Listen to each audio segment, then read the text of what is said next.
구조가. 그래서 감사가 90%면 불만적인 요소는 10%가 되지고, 불평이 90%면 감사는 10%가 되지고, 감사한 마음과 이제 부정적인 마음과 긍정적인 마음이. 그러니까 우리 하나님의 자녀는 긍정적으로 어떠한 상황에서도 감사적으로 또 성서적으로 표현하면 생명나무를 선택하면서 그렇게 살아가져야 되는 것입니다. 어느 날 예수님께서 변화산상, 그걸 헤르본 산이라고도 하고 헬몬 산이라고도 하고 나볼산이라고도 하고 이렇게 보는 관점은 다릅니다. 근데 예수님께서 사랑하는 세 제자를 데리고서 변화산상에 이제 가서 기도하실 때 예수님의 모습이 환하게 영광의 광채의 모습으로 변화되시면서 그 좌우에 모세와 엘리야가 있게 된 겁니다.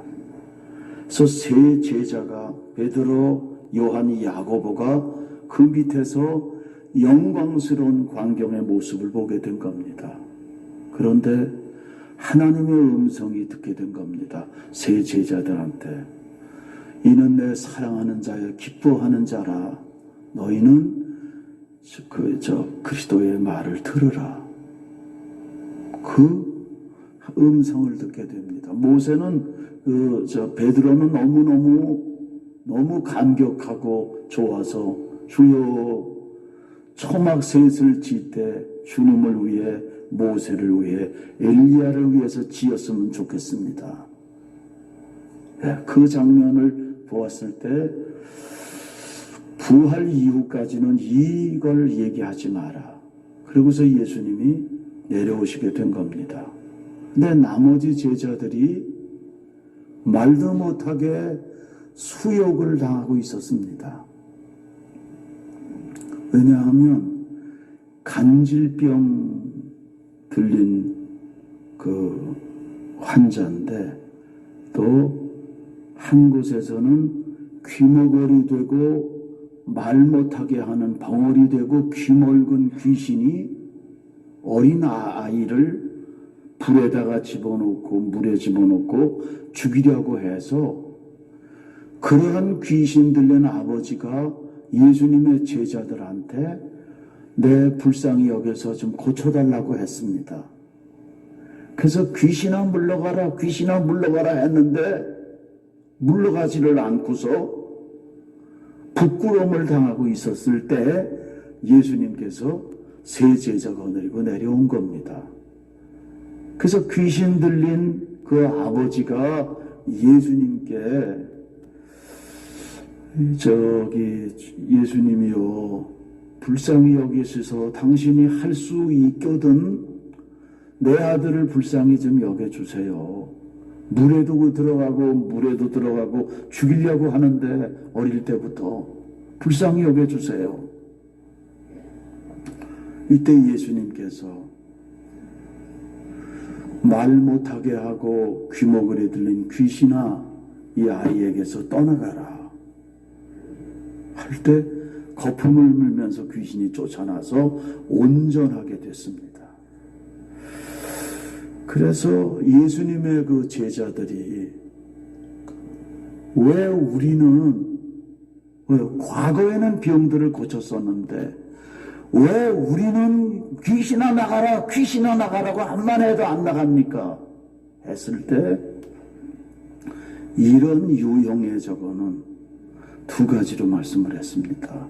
하나는 기도가 아니면 안 된다라는 말씀하고 마태복음 17장에는 믿음이 작은 영혼이라 너의 속에 겨자씨 하나만큼의 믿음만 있었어도 이런 일을 행할 수 있을 것입니다. 이 산을 저쪽으로 옮길 수 있고 저쪽의 산을 이쪽으로 옮길 수 있는 그러한 능력을 행사할 수 있느니라. 그러니까 너희 속에 겨자씨 한 알만큼만 믿음이 있어도 산을 옮길 수 있느니라.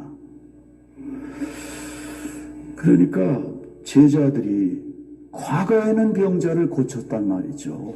그러니까 병자 고친다고 귀신아 물러가라, 귀먹으려 되고 벌이 된 귀신아 물러가라고 했던 건데 안 된 거예요. 왜 안 됐느냐 하면 믿음을 보존하고 믿음을 진보시키는 삶을 살지 못했던 거예요. 영적인 자만과 나태에 빠져 있는 거예요. 그러니까 과거는 산을 옮길 만한 믿음이 있었는데 현재는 믿음의 보존과 현재의 믿음은 나태에 빠지고 자만에 빠지다 보니까 무기력한 상황에 빠져 있던 거예요. 그러니까 우리의 믿음 생활을 할 때, 우리가 신앙 생활을 할 때 과거에 산을 옮길 만한 믿음이 있다 하더라도 중요한 건 현재 믿음 상태가 불타오르는 믿음을 가지고 있느냐? 현재 예수님을 마음속에 모시고 성령의 능력으로 강건함 속에서 생활하고 있느냐?